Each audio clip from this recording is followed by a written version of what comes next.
My name is Leah. I'm 32 years old and I'm a jewelry appraiser. I've worked at Saudis for 8 years and tens of thousands of diamonds have passed through my hands. I can tell real from fake with my naked eye, and with a loupe I see details no one else can, like the laser inscription on a diamond's girdle of inclusions and that tiny engraving inside the band, a lie only I can read. My fiancé is Dylan. We've been together for 4 years. He's the CEO of a startup. When he proposed, he got down on one knee holding that ring. It was an emerald-cut diamond, 3 carats, with nearly perfect color. He said it had been passed down 4 generations in his Carter family from his great-grandmother, and now it was mine. Our engagement party was held at an estate on the outskirt of town with over 200 guests. I wore a white gown, my hair up, and the ring he'd given me. The light hit it, and the diamond glowed softly, like a frozen star. Leah, this ring has witnessed 4 generations of love in the Carter family.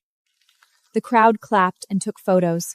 I looked down at the ring and turned it slowly with my other hand. It's a professional habit. I instinctively examine any ring that comes into my hands. My fingers froze. Tiny, fine engraving at the inner base of the band read, "To my love, forever." Not a grandmother's name, my love, forever. Not a grandmother's name, not the Carter crest, not any mark of heritage. This was standard engraving for commercial rings, mass added by pawn shops to make resold pieces more appealing. I let go of his hand, pulled a 10x jewelry lumas from my bag, clipped on the pen light, and leaned in. The room fell quiet. Whispers broke out in the booths. Dylan's smile froze. Leah, what are you doing? Under 100x magnification, the laser code on the diamond's girdle revealed it was not natural. It was synthetic mothonite. The setting wasn't platinum, it was plated palladium. I lifted my head and looked into his eyes. Dylan, this is fake. The entire room went silent, not holding breath, but suffocating. Her lips trembled, her fingers trembled, her whole body trembled. Whispers turned to a murmur. People filmed, called others, stood up and sat back down. Leah, what's wrong? I took off the ring, set it on the table and pushed it toward him. This ring isn't real. It's a replica. Plated palladium, synthetic moissanite. High-quality copy. Worth no more than $300 on the market. Where is the real one? Worth no more than $300 on the market. Where is the real one? His Adam's jaw bobbed a few times, like something was stuck in his throat. Dylan? I'm giving you one chance. Tell me where the real ring is. He looked down, his voice as if floating from far away. I pawned it. Last year, the company was short on cash. I took it to the pawn shop. Pawned. He invested it. I stared at his face. Invested in what? Vivian's startup. She said it would double in 3 months, so He didn't finish. Vivian, his ex-girlfriend, his college first love. He told me they hadn't spoken. I believed him. I believed him for 4 years. Turns out he never let her go. He just needed my money to help her. I used my trust to help him pay her debts. The engagement party ended abruptly. Guests left one by one. Some stopped to squeeze my hand and say I'm sorry. Others left without a word, heads down. People whispered and took pictures. I stood there alone, watching the last guest leave. The music stopped, and the silence was deafening. I stood at the entrance like a statue, watching everyone leave. Leah, come home. I shook my head. I have to find the ring. The real one. Dylan stood under a distant column, afraid to come near. Dylan stood under a distant column, afraid to come near. I walked over. You said you pawned it. Where? East Side, Old Zhao's pawn shop. I turned and left. Take me to the east side. My mother called after me, but the door was already closed. The car drove into the night, streetlights flashing past the window. I leaned against the window, clutching the fake ring. It was light, worthless, but it had lied to me for an entire year. We're closed. I need to redeem something. When did you take it? The Carter family diamond ring, emerald cut 3 carats, engraved name inside. He frowned, went inside to check the ledger, and came back empty-handed. Last August. It's not due yet, but you'll pay interest to redeem early. $45,000. I opened my mobile banking and checked my balance. $32,000. Not enough. I put my phone away and sat on the steps. That night I sat on the pawn shop steps, the streetlight stretching my shadow long. That night I sat on the pawn shop steps, the streetlight stretching my shadow long. The night wind was cold, chilling my fingertips. I squeezed the fake ring in my palm. It dug painfully into my skin. I counted my savings, stocks, wealth management products, adding every cent. Still not enough. Mom, I need money. I sold my car, but I'm still short. Can you lend me some? Leah, you're crazy. You don't owe him that ring. If he wants it back, he can redeem it himself. Mom, it's not about what he owes me. It's about his grandmother. She did nothing wrong. My mother didn't reply. By dawn, I'd withdrawn all my savings and called a used car dealer, selling my car below market price. I still felt a little short, so I took an advance on 3 months' salary. You sure? This ring isn't worth that much. I bought him when he pawned it. The pawn shop owner looked at me. I shook my head. Its worth isn't about money. It was a heirloom of 4 Carter generations. It didn't have to be on my finger, but it couldn't rot in a pawn shop safe. I pushed the money across the counter. The owner counted it for a long time, then turned and brought out a velvet box. The owner counted it for a long time, then turned and brought out a velvet box. He opened it. The diamonds sparkled in the sunlight, genuine. It was engraved his grandmother's name, her birth and death years, and a small line, our love beyond time. I held it, my fingers cold. In that moment, I knew for sure. He hadn't pawned the ring. He'd pawned me. I stepped out of the pawn shop into blinding sunlight. I stood at the door and took a deep breath. Footsteps, car wheels, distant struction, all flooded my ears. I checked my phone. 17 missed calls, all from Dylan. I called him back. He picked up instantly. Lisa, where are you? I was so I redeemed the ring. The real one. Lisa, I'm sorry. When I got home, the apartment was quiet. Dalen's suitcase was still by the door. He'd come to pack but hadn't left yet. I set the velvet box on the table and opened it. The ring lay still, its light rippling in circles across the ceiling. Dalen walked out of the bedroom and halsed when he saw the box. You actually redeemed it? Leah, I know I don't deserve your forgiveness, but I was really desperate. I didn't think Vivian's project would fail. I didn't think she'd disappear. Leah, I know I don't deserve your forgiveness, but I was really desperate. I didn't think Vivian's project would fail. I didn't think she'd disappear. Dylan, you didn't pawn the ring. You pawned me. She raised her hand again. He blocked it, but her strength numbed his arm. He opened his mouth, but nothing came out. I stepped back. You can lie to me, but you shouldn't have made the whole world see how stupid I was. The ring still lay on the table, shining bright. It didn't know its owner no longer deserved it. He didn't leave that night. He slept on the couch. I locked my bedroom door. When I woke up the next morning, he was gone. His suitcase was still there, but his toiletries were gone. A note lay on the table. Leah, I'm staying at my mom's for a few days. I'll find a way to pay you for the ring. The ring still sat on the table. It had no eyes, but it watched me. I went to work and appraised gems as usual. Everyone at Sotheby's knew what happened at the party. No one asked. They just shot silent glances my way now and then. I sat at the microscope adjusting the focus, my hands steady as if nothing had happened. But the machine knew. Its readings told me this diamond was real. But the machine knew. Its readings told me this diamond was real. People weren't. That afternoon, Vivian came to Sotheby's to see me. She stood in the doorway, wearing a wrinkled shirt, hair messy in a tunny-tail, holding an unlit cigarette. I walked out. She put the cigarette away. Leah, can I talk to you? I didn't answer. I'm sorry. I didn't know he pawned your ring. He told me he sold his own stocks. How much did he invest? She named a number, several times more than my redemption fee, all gone. Leah, I don't ask you to forgive me. I just want you to know he lied to me too. He said he didn't love you anymore, that you were just a business marriage, that— Vivian. He never loved you, and he never loved me. He only loves himself. You and I were just disposable pawns to him. That weekend, I visited Dylan's grandmother at the nursing home. She was 93, sitting in a wheelchair, hair completely white, fingers curled. The caregiver said she'd been lucid less and less lately, sometimes not recognizing people. Grandma, I redeemed the ring for you. She looked down at the box, but didn't open it. After a long while, she lifted her head. Her eyes were cloudy, but there was light in them. Are you Dylan's girlfriend? Her eyes were cloudy, but there was light in them. Are you Dylan's girlfriend? He took that ring. I knew everything. You keep it. You deserve it more than he does. I looked at her face, old but eyes bright. At 93, she'd seen everything. Scams, lies, betrayal. She'd probably lived through them all. She didn't call him out because she loved him, but love isn't indulgence. I put the ring in my bag. Grandma, I'll keep it safe for you. When you miss it, I'll bring it back. She closed her eyes, a small smile on her lips. The caregiver said she could barely see anymore, but she could feel the diamond's warmth. Some things you can't see with your eyes, only with your heart. Dylan's mother came to see me. Leah, I made you soup. I took it and set it on the table. She didn't sit. She stood in the doorway, clutching her purse strap. Leah, I know Dylan hurt you. But no matter what, that ring belongs to the Carter family. Can you give it back to me? I looked at her. Her eyes were just like Dylan's, brown, gentle, but now held something I couldn't read. Begging or testing?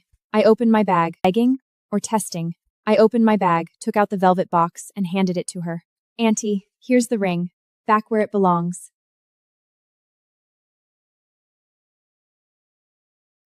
Leah, Dylan will pay you back for what you spent to redeem it. Don't worry about it. Consider I kept it safe for Grandma for a while. Now it's yours again. She left. The paper bag still sat on the table, the soup inside cold. I didn't drink it. I poured it down the sink. The rushing water sounded a little like the applause at that engagement party. The atmosphere at Sotheby's changed. It wasn't that my colleagues were unkind. I just couldn't stay. Every time I walked past the appraisal room, I felt the ring's weight in my hand. Not the warmth of love, but the chill of lies. Where are you going? I handed in my resignation. My supervisor was shocked. I looked at the sky outside, no destination in mind. Maybe open my own appraisal studio. Small, but only for the truth. The paperwork went quickly. A week later, I cleared my desk, carried a box out of the building. Leah, you coming back? Probably not. Do well out there. I walked a while with the box. Do well out there. I walked a while with the box, got tired, and sat on a sidewalk bench. The sun was warm, the wind soft, the box edges slightly worn. I opened my phone and started searching for storefronts. A small storefront was for rent downtown. It faced the street but had steps, small space, low rent. I rented it and renovated for a month. On opening day, only one person came. Not a client, Dylan. He stood at the door holding white roses, not entering. I walked out. What are you doing here? Leah, I just wanted to see you. I won't bother you, won't cling, I'll leave right away. I closed the door. He stood there a long time until sunset, until the streetlights turned on. The white roses lay on the steps, petals wilting. I didn't pick them up, I left them. The next morning, street sweepers took them away. My first client was an elderly woman. This was my husband's. He said there's an engraving inside, but I can't open it. I took it. No screws. Press fit. Needed a special tool to pry open. I carefully pried the inner lid open. Needed a special tool to pry open. I carefully pried the inner lid open. A clear engraving. To my dearest, forever. He never told me. He hid it here, waiting for me to find it. You found it. It's not too late. She left. Thin silhouette, light steps. She waited a lifetime for one line. It was worth it. Jenny came for an interview. She was 22, fresh graduate, jewelry design major, temporarily employed. She sat across from me, fingers twisting the metal clasp on her bag. Why do you want to work here? Because I want to learn real skills. Then stay. I'll teach you to judge gems. That afternoon, I taught her to use the microscope to see diamond inclusions. She was excited. Miss Leah, this stone has inclusions. You see them. Things most people can't see. Like lies, hidden under the surface, needing tools to uncover. Near closing time, Dylan's mother came again. She stood at the door holding another paper bag. Leah, I thought long about the ring. You keep it. We Carters don't deserve it. She set the bag on the ground and turned away. Inside the bag was the velvet box. Inside the box, the ring lay quietly. It didn't understand people or their pain. Inside the box, the ring lay quietly. It didn't understand people or their pain. I called the museum curator. Miss Mia, I have something I'd like to donate. What it was. A ring. The one with a story. The jewelry gallery at the City Museum was brightly lit. Curator Mia wore white gloves and took the ring gently. She studied it with a loops for a long time. This diamond is beautiful. Leah, are you sure you want to donate it? I looked at its future spot in the glass case. Positive. It belongs here, seen by many, not locked in someone's drawer. She nodded and signed the donation agreement. I walked out of the museum. The sky was blue. The ring no longer belonged to anyone, or any lie. It would shine in the case, not for one person, but for everyone who passed by. Vivian called, saying she was moving away. Leah, I got a job in another city. My boyfriend's there too. We want to start over. I'll pay back that money. Slowly, but I won't skip it. I said okay. The call ended. I could see the bus stop across the street. A woman waited with a crying baby, patting it gently. Everyone has debts to repay. Some were money, some aren't. Everyone has debts to repay. Some were money, some aren't. A young girl came to the studio. She wore a pink coat, perfect makeup, but her fingers trembled slightly. She pulled out a diamond ring. Can you check if this is real? I examined it long with a lune. The diamond was real, but clarity was low, SI2, color not very white. Real, but not high value. She put on it's not fake. I don't care about price. I nodded. Sighed in relief.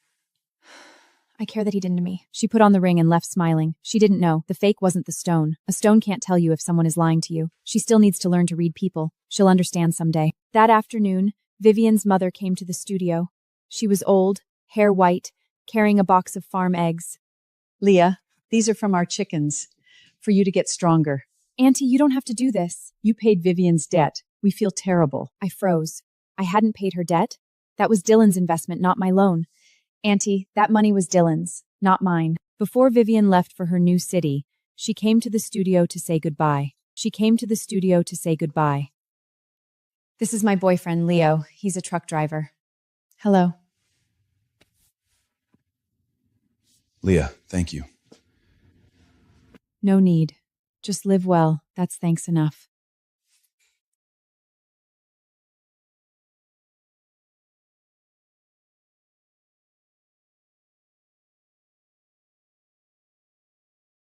Jenny learned fast.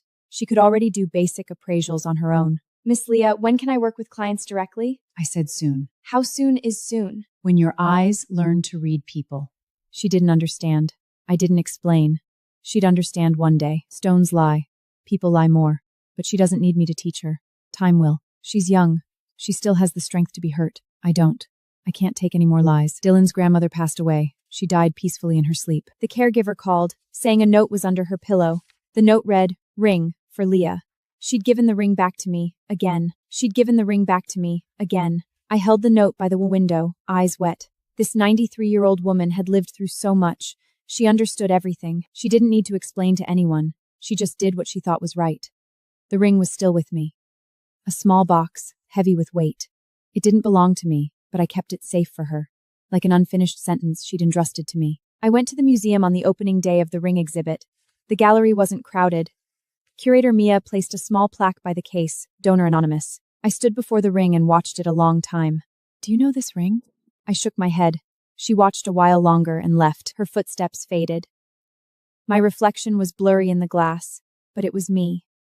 I was finally no longer a fiancé. No one's fiancé. Just Leah. The one who put the ring in the museum. I replied one word, good.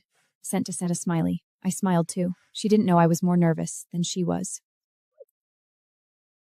Please check this for me. I analyzed it carefully with tools. Please check this for me. I analyzed it carefully with tools. Fluorescence, inclusions, cut proportions, natural, fancy vivid yellow, VS2 clarity, collector's grade. I know, but I need your appraisal report for insurance. I wrote the report. He paid but didn't leave. Young lady, you run this shop alone? Are you married? No. My daughter also called off a wedding. That man lied to her. She's still in therapy. You're stronger than her. I looked down. I'm not strong. I just don't have time to be weak. He left, back slightly hunched, steps steady. His daughter would be okay if she chose to stand up. Like me. Vivian sent photos. She worked at a flower shop in her new city. Her caption, Leah, I'm doing well. I replied one word, good.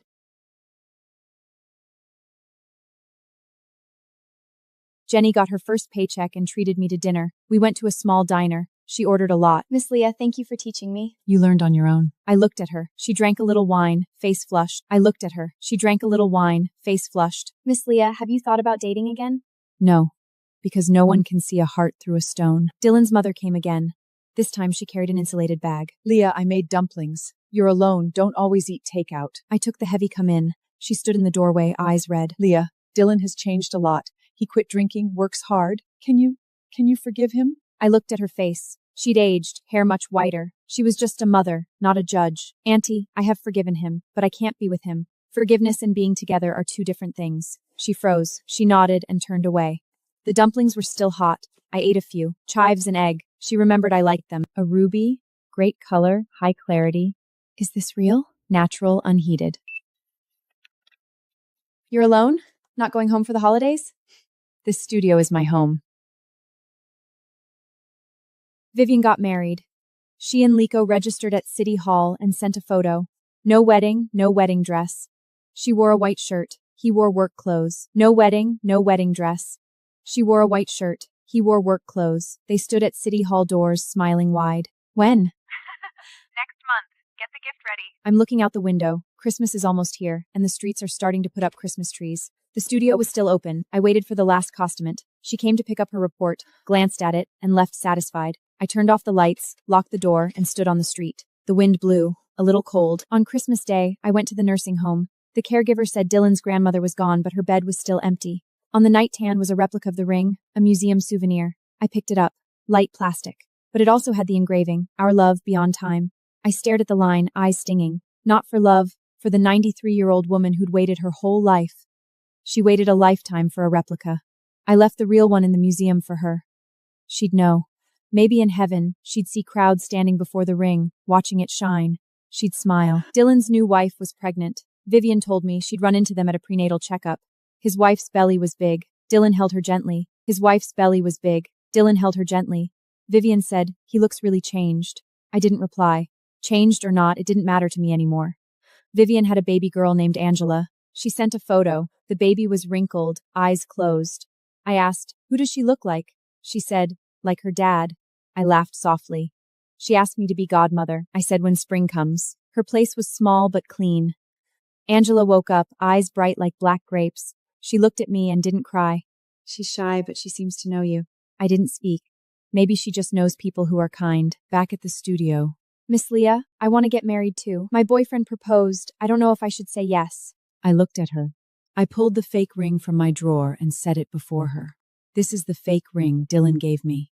She froze. I teach you to appraise gems, not people. You have to judge people on your own. She held the fake ring and stared a long time. Miss Leah, I'm scared.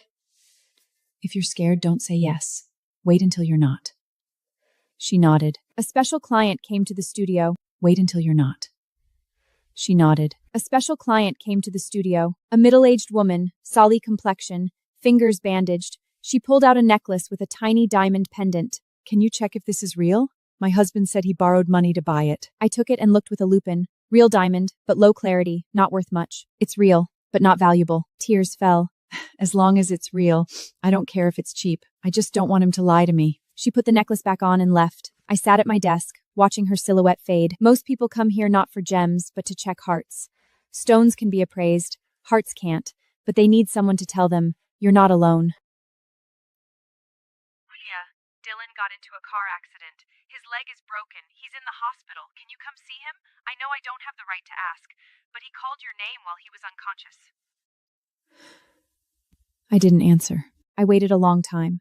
Auntie, I'm not a doctor. My being there would only hurt him more. Take good care of him. I hung up and sat, hands shaking. Take good care of him. I hung up and sat, hands shaking. Sunlight still shone on the old appraisal desk, into the microscope eyepeel. I didn't cry. I just sat a long time. Vivian called. Leah, do you know about Dylan? Aren't you going to see him? No.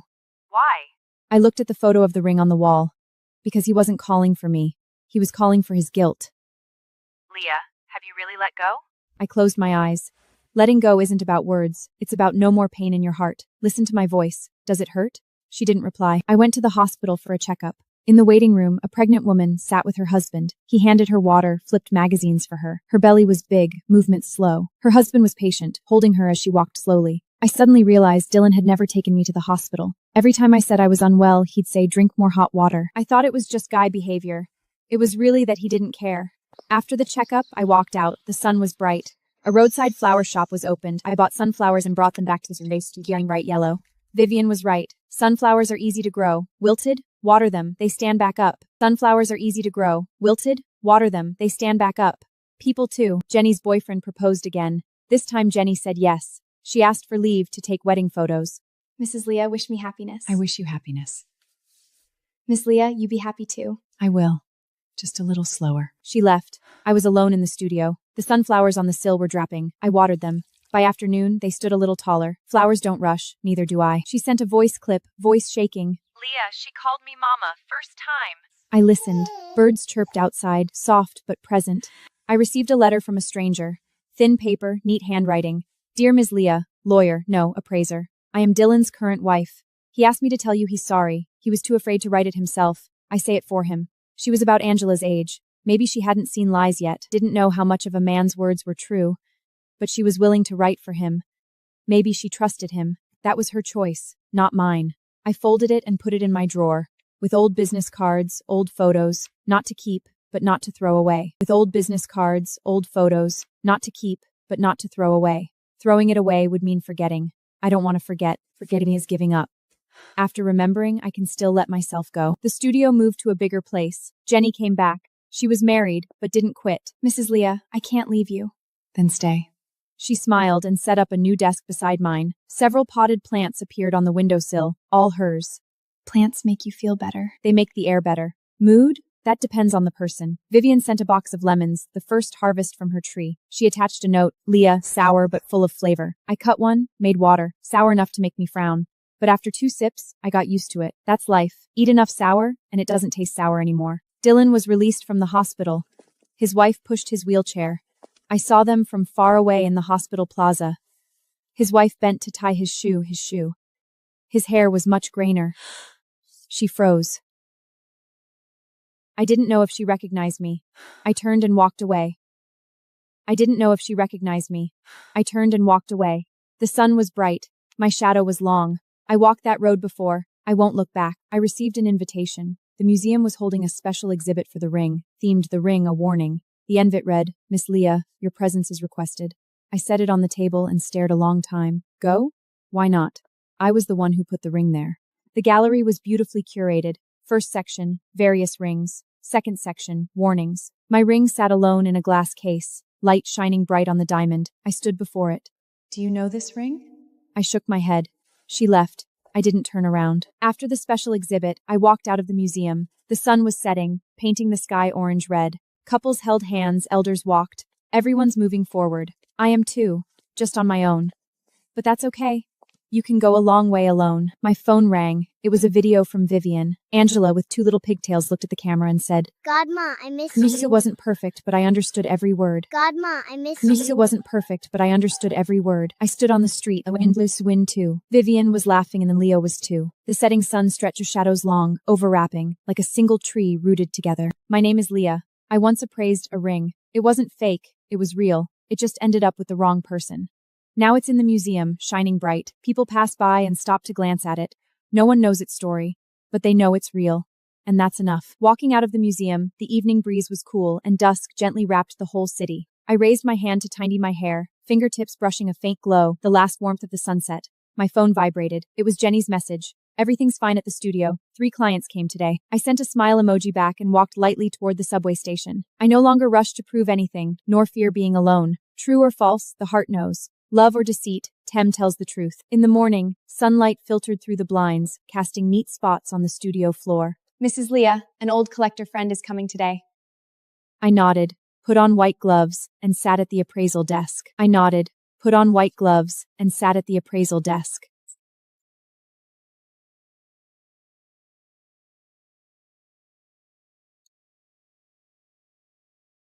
Natural, unheated, late Qing period, collector's grade. Indeed, only you see the essence at a glance.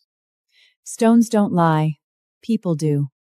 Miss Leah, my boyfriend and I are engaged. Real diamond, good quality. He didn't lie to you. I'm so nervous, scared I misjudged him. Don't be afraid. Learn to love yourself first, then others. She nodded hard, her smile bright as the morning sun.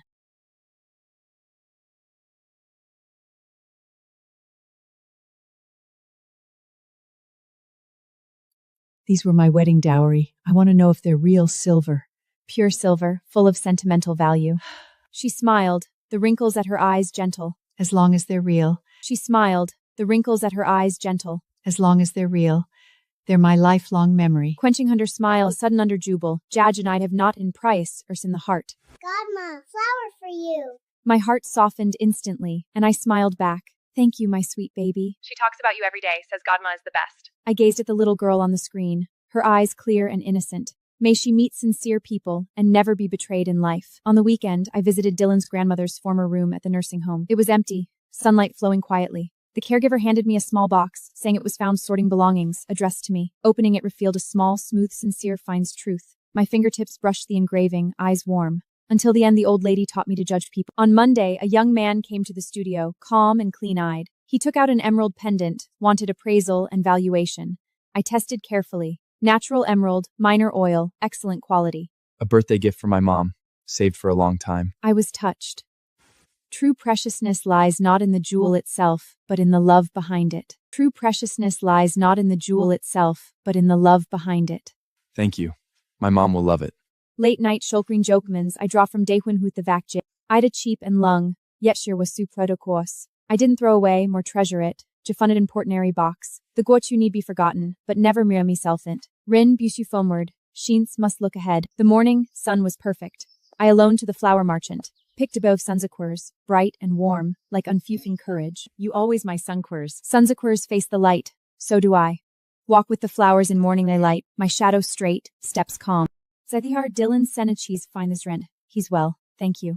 The lives are none of whatten, with a life needs no prupen. Let bitters go, and not myself. In late autumn, light rain fell over the city, cool and clean. I sat by the studio window, brewed tea, and flipped through years of notes. From Sotheby's to my own shop, from betrayal to independence, storms and growth. I'm no longer someone's dependent, Leah. I'm independent, clear-minded, free. Time sharpens edges, yet builds strength. At year-end, the jewelry woman invited by me to speak. Time sharpens edges, yet builds strength. At year-end, the jewelry woman invited by me to speak. I stood on stage, soft light, soupy mares. I didn't talk about skills, only rich one. Jewels have prices, hearts are priceless. A pay gems, but more importantly, a Vicky hearts. I sat at the appraisal desk, fingertips brushing an ordinary white diamond. It's not expensive, yet clean and true. My name is Leah, a jewelry appraiser. I've seen the most magnificent jewels and the ugliest hearts. I've been betrayed, hit rock bottom, yet never gave up sincerity and courage. Life is like jewelry. The true always shines, the fake fades. For the rest of my life, no clinging to the past, no fear of the future. Keep my heart, appraise true hearts. Winds stop, rains end, light remains. I'm Leah, forever a jewelry appraiser. Spring brought warm weather and blooming Yulin magnolias along the street. Many antique collectors flocked to Leah's appraisal studio, drawn by her outstanding reputation, with the shop doorbell ringing repeatedly early in the morning. Jenny polished appraisal equipment till the glass counter was spotless and stood up to greet the guests as they stepped inside. Miss Leah, I bought a rough jade stone.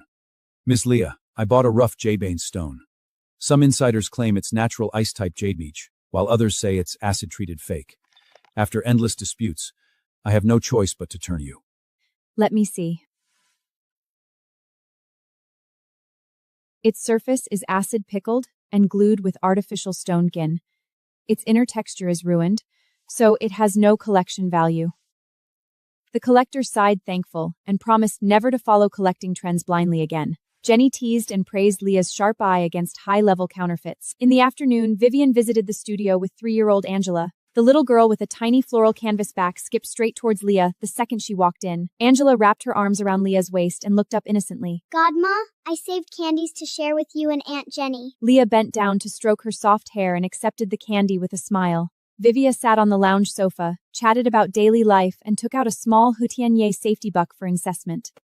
It's authentic Xinjiang seed Houtian yarg, with smooth texture, fine vintage material, perfect for wearing as an amulet. With smooth texture, fine vintage material, perfect for wearing as an amulet. Vivian was overjoyed and mentioned ordering a tiny jade pendant as Angela's 3rd birthday gift.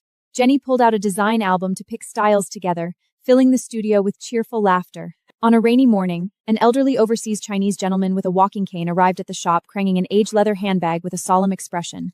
After sitting down, the old man unzipped his bag and laid out a full set of Republican-era jade hair ornaments, including hairpins, earrings, and bracelets on flannel cloth. These are my late mother's dowry.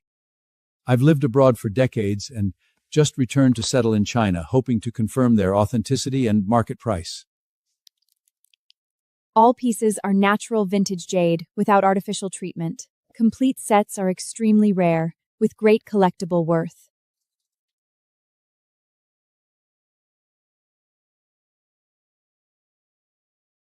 A week later, the local cultural association sent an official invitation asking Leah to be the public identification struct.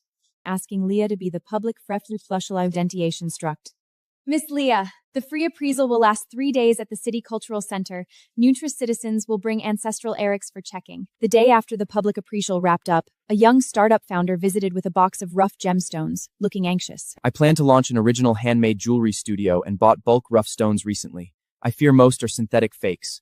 Losing these goods would drain all my savings. Leah sorted the stones and tested every piece with spectroscopes and gravinators, finishing all infestations in nearly 2 hours. 70% are natural gems, while the rest are glass and resin imitations. You can separate production, natural stones for high-end jewelry, and synthetics for affordable accessories. The young man sighed in relief and left with repeated gratitude. My side about tough entrepreneurship. And Leah reminded her never to chase cheap, untested materials in the jewelry trade. In the sweltering midsummer, Angela's 3rd birthday arrived. Vivian picked up the customized jade pendant and held a small birthday gathering at the studio as planned. Lanhuasing Yu paper glossy and fine. It's gorgeous. This is my favorite gift from Godma. It's gorgeous. This is my favorite gift from Godma. Jenny by Lakanks, scores and linkshes and tease it to decorate the table and mentioned preparing her own customized jewelry sideline during casual talk. With your years experience and Kahu base, boldly Ohead. Oldie check chalk sor Yuandrel for you. Cheers filled the studio amid blazing summer sun outside. After the meal, Angela handed out her hand-drawn paintings as gifts for Leah and Jenny. As autumn came, an antique recycler brought a set of vintage European-colored gem jewelry, including brace rings styled after century-old royal craft. The merchant hesitated. The supplier labels these as 19th-century natural rubies and sapphires, yet different appraisers gave conflicting results, making pricing impossible. Stones are unheated natural-colored gems set in vintage 9K gold. Authentic with steady appreciation potential. Thank you for avoiding unnecessary losses.